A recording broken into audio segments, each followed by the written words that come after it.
Padre nuestro que estás en el cielo, santificado sea tu nombre. Gracias, Señor, por este sábado más y gracias porque hemos elegido estar en el mejor lugar del mundo, que es aquí, Señor, en tu casa de oración.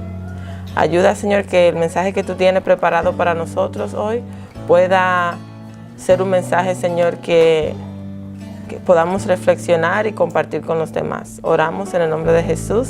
Amén. Quisiera invitar a los hermanos a abrir sus Biblias en el libro de Lucas, capítulo 12, versículo 7. Lucas 12, 7.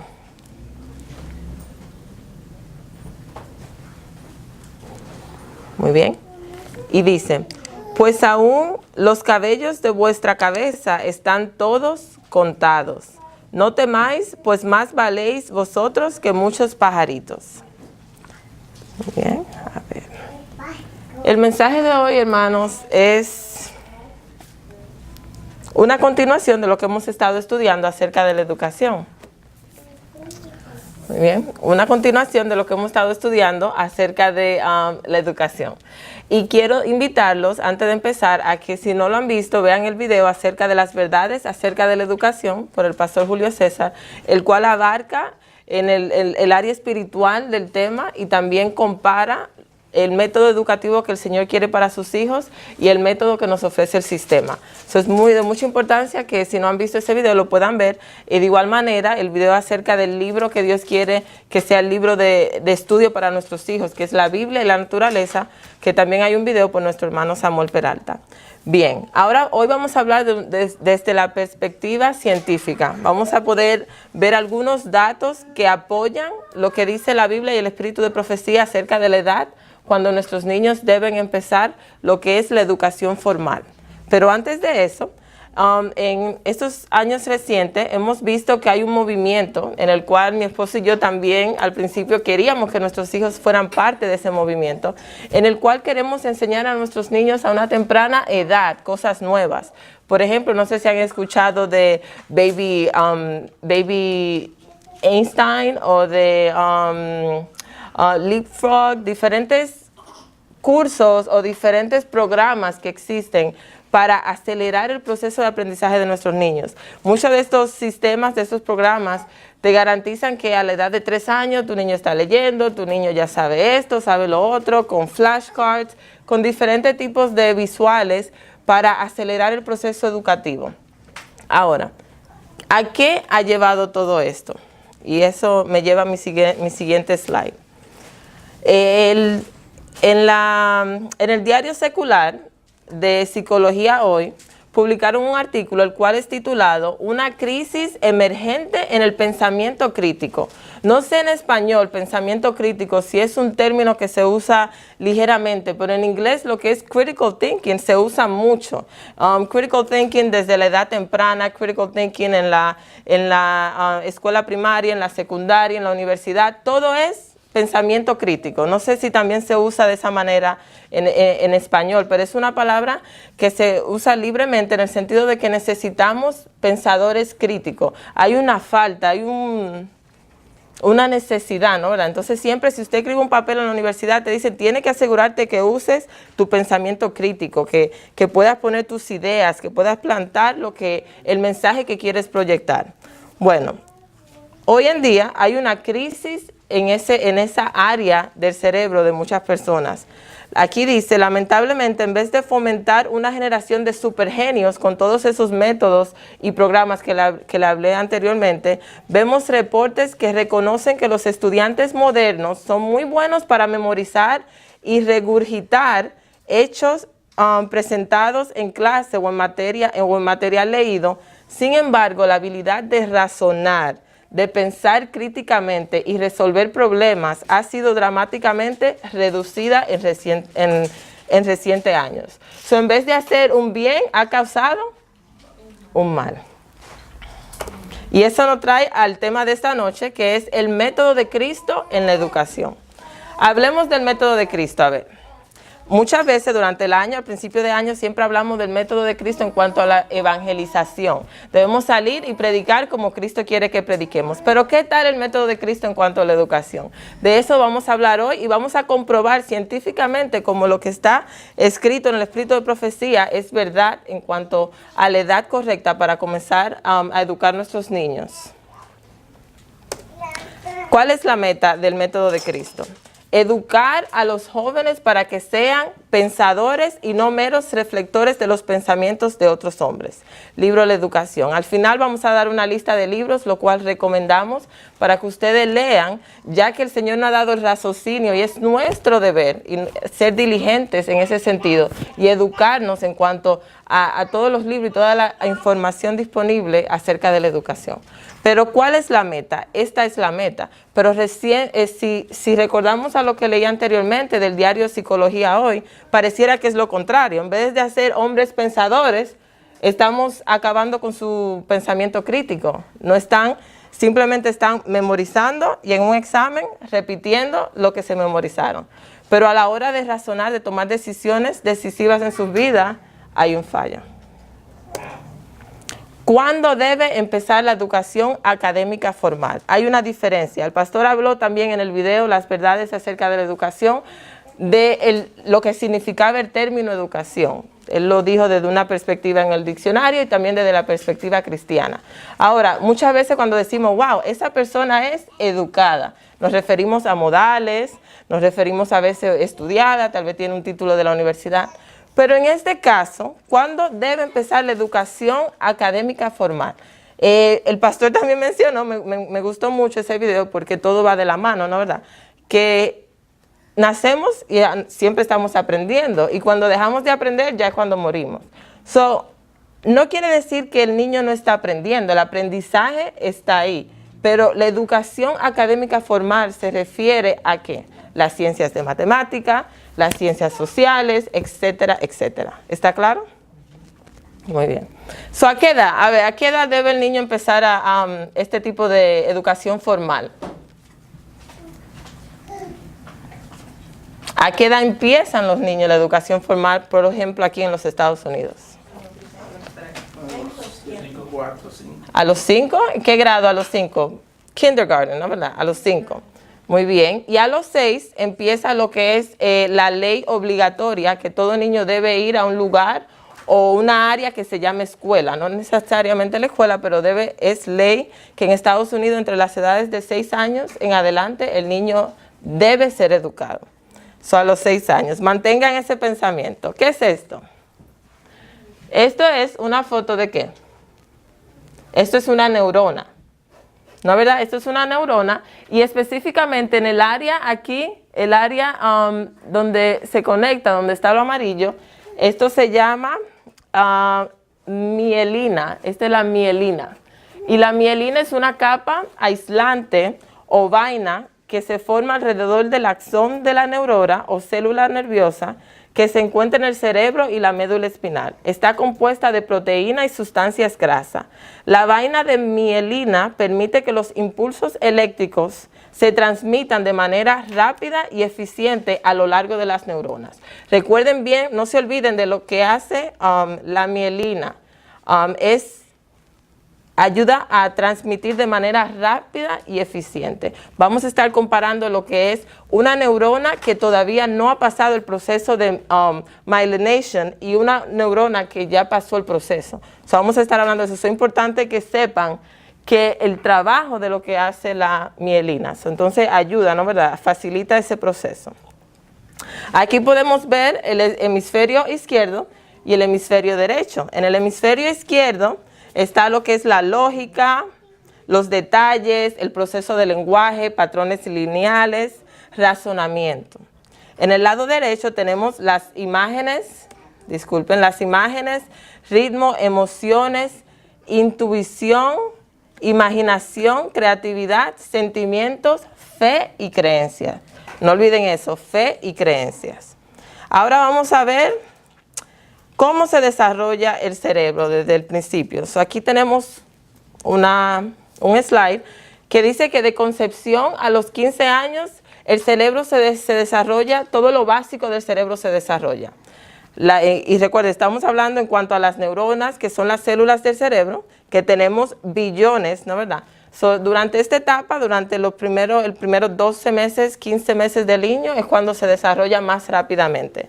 De 15 meses a 4 años y medio, se desarrolla lo que es el sistema límbico o las relaciones. Por eso es tan crucial que un niño de 3 años, de 4 años, está siempre apegado a su mamá.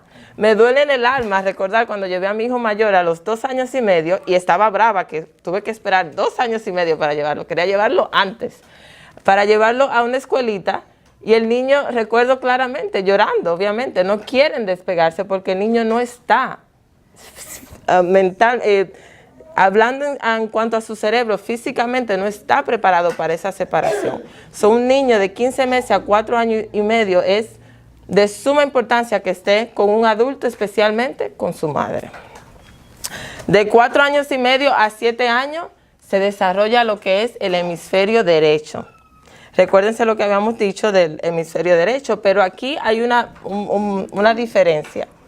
Los niños toman 2 años más que las niñas para que el lado derecho se le desarrolle. Y esto tiene una razón por lo cual sucede de esa manera y por lo cual nuestro creador lo ha hecho así. Pero durante los 4 años y medio, 7 años, empieza ya lo que es el hemisferio derecho. Si quiere podemos repasar brevemente. Dijimos que en el lado derecho están las imágenes, ritmo, emociones, intuición, imaginación, creatividad, sentimientos, fe y creencia. De 7 a 9 años, las niñas a los 7 años y los niños a los 9 años, se desarrolla elaboración, desarrollo, myelination, todos son sinónimos, lo que es el lado izquierdo del cerebro. Y en el lado izquierdo, si repasamos, están los detalles, el proceso de lenguaje, patrones lineales, lógica y razonamiento. ¿Cuál es el problema que vemos aquí? Según lo que hemos estudiado hasta aquí. ¿A qué edad empiezan los niños la escuela? 5, 6, a veces antes. Pero su cerebro, según lo que estamos estudiando y científicamente comprobado, está su cerebro desarrollado, el lado izquierdo donde se necesita el aprendizaje, la lógica, el razonamiento. A los 7 años las niñas, a los 9 años los niños, empieza el lado izquierdo a desarrollarse. Entonces ya hay una discrepancia en cuanto a lo que estamos llevando a nuestros niños a una temprana edad. Ahora, a los 8 años se empieza a desarrollar lo que es el lóbulo frontal, de 9 a 12 y así sucesivamente, pero queríamos hacer un énfasis de 7 a 9, de 12 a 16 empieza el énfasis hormonal, 16 a 21 se empiezan a refinar lo que son las habilidades cognitivas y de 21 en adelante se empieza el desarrollo, la elaboración del refinamiento del lóbulo frontal. Yo antes decía, mis hijos tienen 18 años, ya se pueden mudar y puedo de nuevo empezar mi vida de novio con mi esposo, pero no es así. El niño todavía, por eso desviándonos un poquito, el niño no está preparado, un adolescente no está preparado para una relación romántica cuando tiene 15, 16, 17 años. Imagínense, si de 12 a 16 están hormonalmente, hay un énfasis hormonal en su cerebro, ¿qué descontrol tan grande? Por eso existe tanto problema, porque no está mentalmente, científicamente comprobado, no está mentalmente preparado para tener una relación. A los 21 más, eso quiere decir que aquí todavía en la audiencia tenemos personas que aún no estamos, nuestras neuronas aún se están desarrollando para poder tomar decisiones claras que se encuentran aquí en nuestro lóbulo frontal. Muy bien. Las neuronas en el lóbulo frontal, como dije, empiezan la organización y mielinación alrededor de los 8 años. Recuérdense, tenemos la neurona que está descubierta, pero cuando se cubre, entonces se acelera el proceso de aprendizaje. Pero ese proceso dura tiempo y tiene sus edades, como habíamos hablado antes, en la cual se va desarrollando. Ahora, ¿qué pasa? ¿Podemos acelerar el proceso de aprendizaje, sí o no? Pregunto. ¿Sí? Aparentemente sí, pero estamos haciendo grandes daños a nuestros hijos. Y mira, me engranojo porque yo caí en esa, no que caí en esa trampa, sino yo no sabía el daño tan grande que le hacemos a nuestros hijos cuando tratamos de empujarlo, de forzarle algo para lo cual ellos todavía no están preparados. Aquí podemos ver podemos tratar, pero como consecuencia podemos estar causando muchos daños a las frágiles mentes de nuestros niños. Por ejemplo, la mente el cerebro es fantástico. Es imposible pensar que no somos creados por una mente maestra, que es nuestro Salvador. El cerebro hay algo que se llama neuroplasticity, ¿no? ¿Verdad? Plasticidad neural. ¿Qué quiere decir esto? El cerebro tiene la capacidad de adaptarse y de cambiar como resultados de las conductas y la experiencia. Por ejemplo, tu cerebro, decimos que posiblemente podemos adelantar el aprendizaje, pero lo que estamos haciendo es simplemente, el niño está tratando, ¿no, verdad?, de hacer lo que tú le pides, pero está usando, vamos a decir que está tratando con su lado izquierdo, está tratando de memorizarse algo que tú quieres que memorice, está jalando del lado derecho que aún no está desarrollado, lo cual causa trauma a ese lado una vez que el niño llegue a la edad de maturación, de poderse desarrollar en ese ambiente. No sé si me explico, pero eso es lo que pasa. Pensamos que el niño, no, pero él me lo repitió. Por ejemplo, mi niño a los 5 años lo puse en clase de piano. ¿Es aprendizaje piano, sí o no? Sí, es aprendizaje. ¿Estaba el niño preparado? No. ¿Qué hizo el niño? Se memorizó el libro completo, más de 20 canciones. Y te lo tocaba de adelante a atrás. Leía una nota, ninguna nota la leía. A los 2 meses no podía tocar ninguna de las canciones porque simplemente se la memorizó, la regurgitó y ahí se acabó. ¿Aprendió el concepto? No, no hubo aprendizaje. Simplemente hubo memorización, lo estaba forzando a hacer algo para lo cual él no estaba preparado. Y el daño de eso es que luego daña las facultades más elevadas que todavía faltan por desarrollarse. Ahí es que está el asunto. Aparentemente está aprendiendo, pero a largo plazo está dañando otras áreas de su cerebro que aún no se han desarrollado. Eso es de suma importancia, hermanos, que tengamos eso pendiente. Este árbol, por ejemplo, ¿es más fácil enderezarlo ahora o cuando ya esté más mayorcito? Es ahora. ¿Cuál es el plan original de Dios que tiene para el desarrollo del cerebro de nuestros niños? ¿Cuál es el plan? ¿Quiere el Señor que nosotros le estemos empujando a una temprana edad o forzándola a aprender cosas que todavía ellos no están preparados? Algo en que meditar. El forzar a un niño a aprender conceptos por los cuales él o ella no está listo puede causar daños organizacional a las áreas del cerebro que aún no se han mielinizado. Vuelvo y digo, eso como que es como una computadora, como que se receta todo, ¿cómo se dice? Se formatea todo. El Señor tiene un plan, pero entonces tú estás aquí tratando tienes que aprender a leer, tienes que aprender a leer, tienes que aprender matemática. Entonces, en vez de hacer un bien, estamos formateando todo el cerebro y cambiando áreas, ¿no, verdad?, que todavía no están listas para ese tipo de aprendizaje. Es un problema serio y grande. Tenemos que tener esas cosas muy pendientes. Por ejemplo, el autor de esta presentación, que prácticamente estoy traduciendo, se llama Joshua White. Y él dice que uno de sus estudiantes, por ejemplo, le da un problema de matemática y si lo ha visto antes, lo hace perfectamente. Viene y le cambia los números, ya se le olvidó el problema. Entonces, ¿qué sucede? No ha aprendido el concepto, simplemente memorizó y regurgitó, ¿no, verdad? Entonces, tenemos que tener eso muy pendiente. Entonces, otra cosa es, le estamos haciendo daño a las habilidades conceptuales y a las habilidades de analizar pensamientos más profundos. Ya el niño no puede llegar allá, a donde Dios quiere que él llegue, porque ya desde una temprana edad le estamos poniendo cosas en su cabeza que inhibits, que prohíbe que el niño pueda alcanzar ese nivel tan deseado, ¿no? ¿Verdad? Que el Señor quiere que él tenga. Hay muchas cosas que pueden suceder, pero uno de los problemas que quiero hablarle brevemente es los ojos. Los ojos de los niños no están preparados para leer a una temprana edad. Por más que queremos, no lo están. Para leer, el niño necesita ver en 2 dimensiones, pero la vista del niño todavía no está preparada. Ahora, si sacamos un niño al aire libre, afuera se ve en 3 dimensiones, 3-dimensional. Para eso los ojos de los niños sí están preparados. Entonces hay un problema que se llama la miopía. ¿Quién sabe lo que es miopía? Ok, vamos a hablar acerca de la miopía. La miopía va en aumento en nuestros niños. Muchas veces los profesionales de salud te dicen, no, eso es algo hereditario. forget it, no te preocupes. Tu mamá lo tuvo, lo tiene tu abuela. Es algo que pasa. Pero entonces han hecho estudios y se dan cuenta que los países más desarrollados tienen el nivel más alto de miopía. Por ejemplo, Estados Unidos tiene un 50% de miopía, pero en el este de Asia, o sea, en los países de China, Japón, donde se hace mucho más tarea que aquí, donde los niños pasan mucho más horas estudiando, hay un 90% de casos de miopía. Y en África, que es prácticamente un país todavía no tan desarrollado como América o como East Asia, en África solamente un 10%. De estos 3 países, ¿dónde pasan más tiempo afuera? En África pasan más tiempo afuera. Entonces, este estudio, estas son una familia esquimal de Alaska.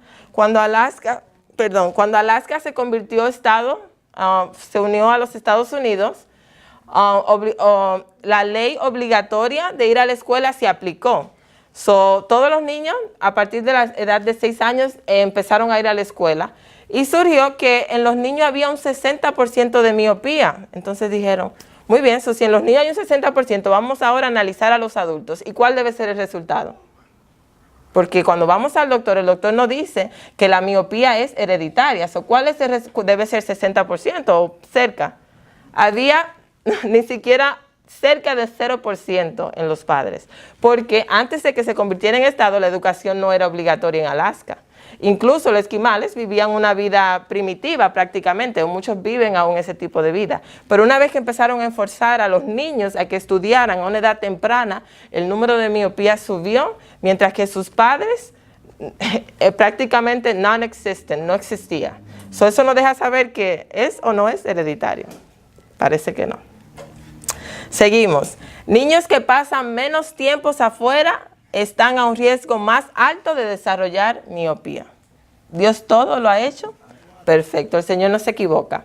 Como expliqué antes, leer es de 2 dimensiones, mientras que el estar afuera es 3-dimensional, para lo cual el ojo del niño está más preparado.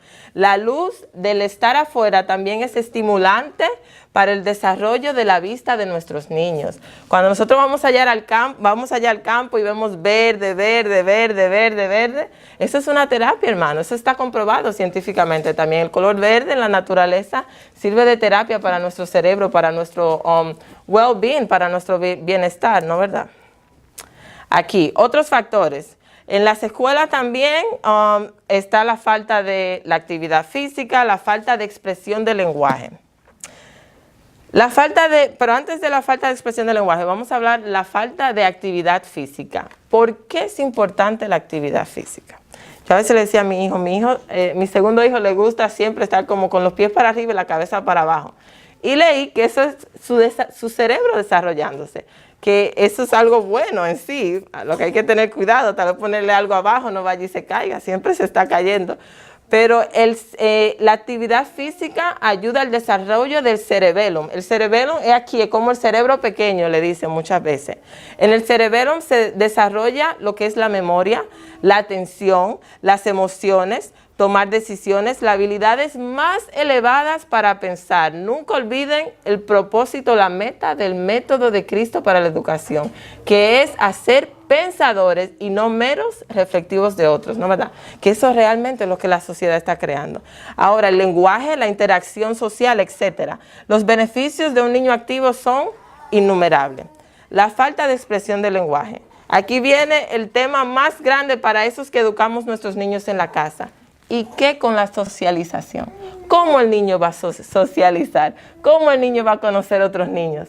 Hermano, cuando usted va a trabajar, hermano Wright, cuando usted trabajaba, lo ponían todos los de 50 años en un cuarto, todos los de 40 años en un cuarto, todos los de 20 años en un cuarto. No, ¿cómo que no?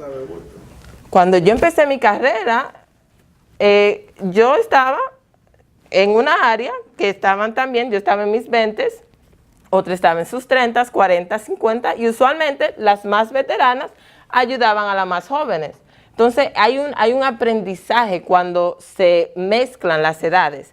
En vez de segregar, cuando metemos a un montón de niños de 5 años en un salón, estamos segregando a los niños en vez de integrar a los niños. Los niños necesitan integración, no segregación.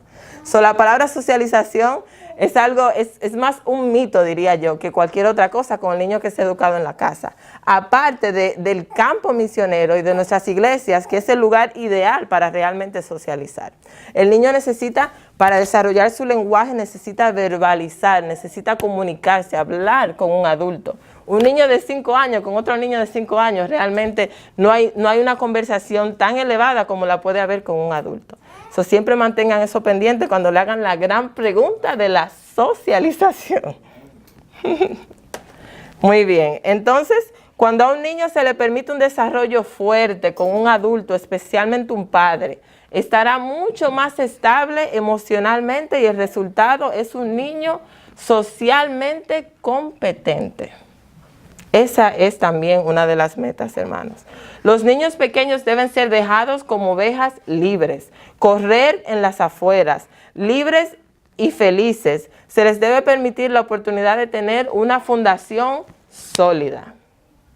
Aunque pareciera que no, se están desarrollando. Al correr libre, están desarrollando su cerebro. La madre debe ser cuidadosa. Estas son citas de la hermana G. de White, Educación Cristiana. La madre debe ser cuidadosa a quien le confía el moldeamiento de la mente del infante. Los padres son los mejores maestros para sus hijos hasta que cumplen 8 o 10 años. ¿Cuántos? Yo casi me caigo para atrás cuando me dijeron, no debes enseñar a leer a tus hijos hasta los 8 años. Eso no tiene sentido. Mi hijo tiene que aprender a leer a los 4 años, me lo propuse yo como meta. No sabiendo el daño que le estaba causando a mi hijo. Hermanos, tenemos que estudiar, tenemos que educarnos, tenemos que pedirle discernimiento al Espíritu Santo. Lo que yo acabo de leer se lo acabo de enseñar, la prueba científicamente comprobado, lo que fue revelado a la hermana White, acerca de cuándo el niño debe ser educado. Para sus hijos hasta que cumplen 8 o 10 años de edad. Su salón de clase debe ser el aire libre junto a las flores y los pájaros. Y el libro de texto, la naturaleza. Está todo ahí. Y la luz, el efecto que hace, toda esa cosa, hermana, todo tiene, científicamente puede ser comprobado. Conclusión. Hay varios libros. Esta conclusión es del libro Educar es redimir. Originalmente iba a hablar de eso, de la educación y la relación que existe con el plan de redención. Pero vuelvo y digo, el pastor abarcó mucho de ese tema en su prédica. Pero este libro, por el doctor Miguel Ángel Núñez, Educar es redimir, concluye diciendo: es probable que al leer estas declaraciones, algunos tiendan a desanimarse o pensar, ¿quién es capaz? Sin embargo, no hay que olvidar que la lógica del planteamiento bíblico es que hay luchas que no son nuestras, que la capacidad para ser transformado la da Dios. No existe persona que pueda decir yo puedo solo. Al contrario, es en nuestra flaqueza y en el reconocimiento explícito de nuestras necesidades donde se manifiesta el poder divino. Cuando reconocemos nuestra necesidad, Dios obra de una manera maravillosa. Hermanos, rindámonos a los pies de Cristo y pongamos las vidas de nuestros niños en sus manos. Es un tema solemne, es un tema de suma importancia, porque no solamente estamos educando a nuestros hijos para la eternidad, sino que a la vez estamos siendo beneficiados y nos estamos educando nosotros mismos. Para terminar, estas son la lista de libros que les recomendamos. Y para bendición de todos nosotros, están libres, están gratis en PDF en el internet. La educación, conducción del niño, educación cristiana, 3 de Elena G. de White, fuentes vivas o cisternas rotas, estudios en la educación cristiana. Y el último, que ese no está gratis, que es Educar es redimir, por el doctor Miguel Ángel Núñez. Hermanos, serán de gran bendición. No va a ser una excusa para ninguno de nosotros decir no sabía. El Señor nos ha dado razonamiento para que nosotros también seamos diligentes y leamos y nos eduquemos acerca de todos estos temas que hemos recibido luz al respecto. Que Dios le bendiga. Padre nuestro que estás en el cielo, santificado sea tu nombre. Gracias, Señor, por haber revelado todas estas verdades a través de los escritos de la hermana G. de White y por habernos dejado tu preciosa Biblia, Señor, donde podemos también seguir tu ejemplo, el ejemplo de Jesús, el ejemplo como fue educado por sus padres, Señor. Ayúdanos a tomar decisiones concisa, Señor, que podamos criar nuestros niños con una fundación sólida y que puedan estar aferrados a la roca que es Cristo Jesús, Señor. Gracias por todo, en el nombre de Jesús. Amén.